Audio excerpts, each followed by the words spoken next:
निवडणुकीच्या पार्श्वभूमीवर काही अहवाल मागवण्याचा प्रयत्न असेल का? कारण निवडणुका काही दिवसातच यायला आहेत. तयारी कशा पद्धतीची यायला आहेत? हा कुठचं मराठी येणार आहेत? अरे एका प्रश्नाचं उत्तर देऊ दे रे. निवडणुका थोड्याच दिवसात आहेत. निवडणुकांच्या दृष्टिकोनातूनच आत्ताची आमची पक्षांतर्गत बैठक होती. त्यांना काही कार्यक्रम दिलेले आहेत. त्याप्रमाणे मी आल्यानंतर मला ते भेटतील आणि बोलतील. साहेब, ज्या पद्धतीनं राज्यात जातीय समीकरणाने तेढ वाढतोय त्याकडे कसं बघताय? कारण का राज्यकर्त्यांकडनं एका समाजाला आश्वासन दिलं तर दुसरा समाज नाराज होतो. मला असं वाटतं आत्ता ह्या सर्व समाजांना ही गोष्ट समजणं गरजेचं आहे. मी इतकी वर्ष या माझ्या भाषणांमधनं मुलाखतीमधनं मी सांगत आलो या जातीपातीतनं काही होणार नाही आहे. हे सगळे पुढारी हे जातीपातीमध्ये द्वेष पसरवून फक्त मतं हातात घेतील आणि बोळसटपणे हे मतं देतील देखील. पण हे त्यांच्या पुढच्या येणाऱ्या पिढ्या, म्हणजे मी काल तर ते एक कोणीतरी मला क्लिप पाठवली त्याच्यामध्ये लहान लहान मुलं जातीवरनं बोलतात एकमेकांशी.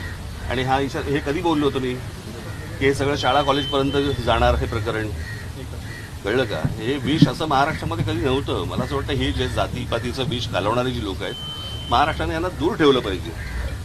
किती आवडलेलं काही असलं, किती आवडता पक्ष असेल नाही तर अजून आवडती व्यक्ती, पण असलं जर विष घालवणार असेल तर पुढच्या पिढ्यांनी कसं जगायचं?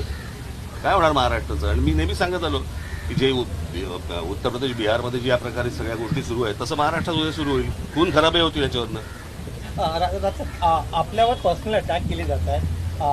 आदित्य ठाकरे यांनी दुपारी बाद पक्ष सांगितलेला बिनशॉट मला उद्धव ठाकरेने कहा आपको. तुम्ही या सगळ्या पार्श्वभूमीवरती जातीपातीचाच विचारत होतं, पण दुसरा प्रश्न असा आहे की आपण विधानसभेसाठी आपण काय तयारी करत आहात?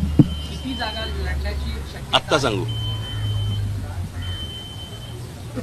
तुम्ही सगळं आत्ता सांगून टाकू. तुम्ही या पार्श्वभूमीवरती दौरा वगैरे करणार आहात का राज्याचा? कारण का ज्या मी जुलैमध्ये माझा महाराष्ट्र दौरा सुरू होईल, जुलै मिडमध्ये, आणि त्याला भेटूच सगळ्यांना. साहेब, आगामी विधानसभेसाठी महाराष्ट्राच्या दृष्टिकोनातून महाराष्ट्राच्या विकासाचे अनेक मुद्दे जे आहेत जे आताही हायलाईट केले जात नाही, या मुद्द्यांना धरून आगामी निवडणुकीमध्ये उतरण्याचं ठिकाण असेल का? मला असं वाटतं मी आत्ता युक्रेन आणि रशिया वॉर याचा मला असं वाटतं मी महाराष्ट्राच्या विधानसभेमध्ये प्रचार करेन.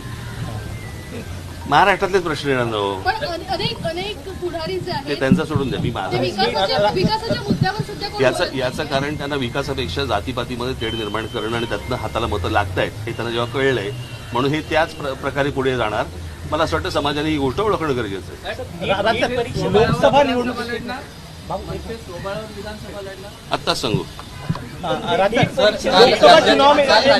लोकसभा चुनाव में आपने जहां प्रचार किया, राज्याच्या मुख्यमंत्र्यांनी कसं विधान केलंय की काही लोकांना बांबू लावायची गरज आहे. लावा म्हणून. साहेब लोकसभा